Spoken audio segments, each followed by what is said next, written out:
agter, dis net hier waar ons voet neersit. Want groot mense se wonder stories laat ons kinders beslis wonder oor die waarheid. Gewoonlik as ek vir mamma vra wat in haar pakkies is, as sy van die winkels afkom, sê sy net, husse met lang ore. Ek wonder regtig hoe lyk hy is, en op boonop een met lang ore. Maar die 3 grootste Wollos stories waaroor meeste kinders oor wonder is, nommer 1, Kersvader. Ja, daai vette oom met sy groot grys baard en brilletjies, wat 'n mens kon swys die hele jaar dophou, om seker te maak dat jy nie stout is nie. En dan Kersfees, deur die skoorsteen afklim, besluite en al, dit laat ons regtig wonder. Ek meen, ons huis het eers 'n skoorsteen nie. En hoe op aarde kry hy so baie melk gedrink en koekies geëet? Sy mag sal al lank al gebars het. Wel, my ouma sê, as ek te veel melk drink, sal my maag bars. En dit na net 1 ou glasie.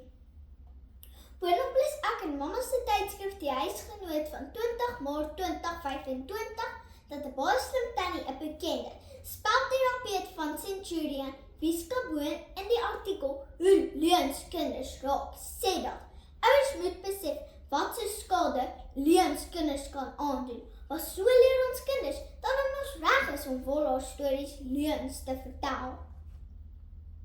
Dan is daar die Tannemuis.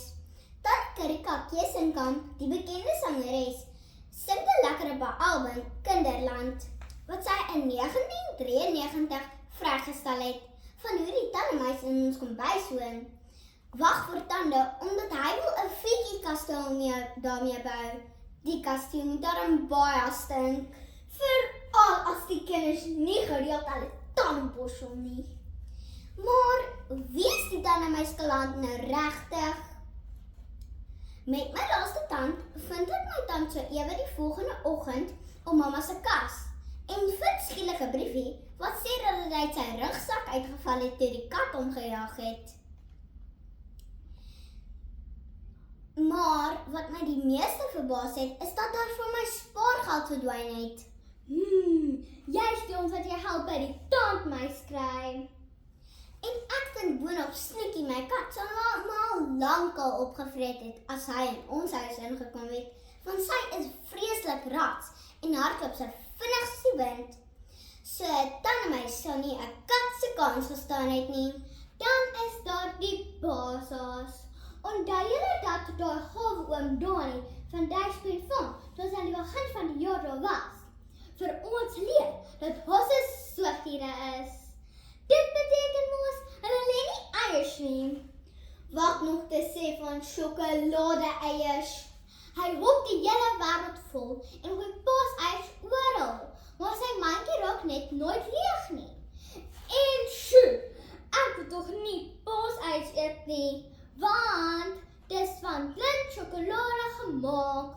Ons apteker oom Dirk by Dischem sê kinders kry maklik lintworms en dan moet mens vrek slegte medisyne drink. Boonop waarsku Dominee Tersius vir ons tydens Sondagskoolbyeenkoms elke jaar dat basies nie oor rase en eiers gaan nie, maar oor Jesus wat vir ons sondes gesterf het en toe opgestaan het uit die dood, omdat Jesus ons so baie liefhet. Dit laat ons kinders beslis wonder. Dames en here, ons het nog steeds nie huis gevind nie. En julle moet beslis saam met ons stem, dat ons kinders ook baie het om oor te wonder. Wollos stories, beslis. Ons het 'n vermoede dat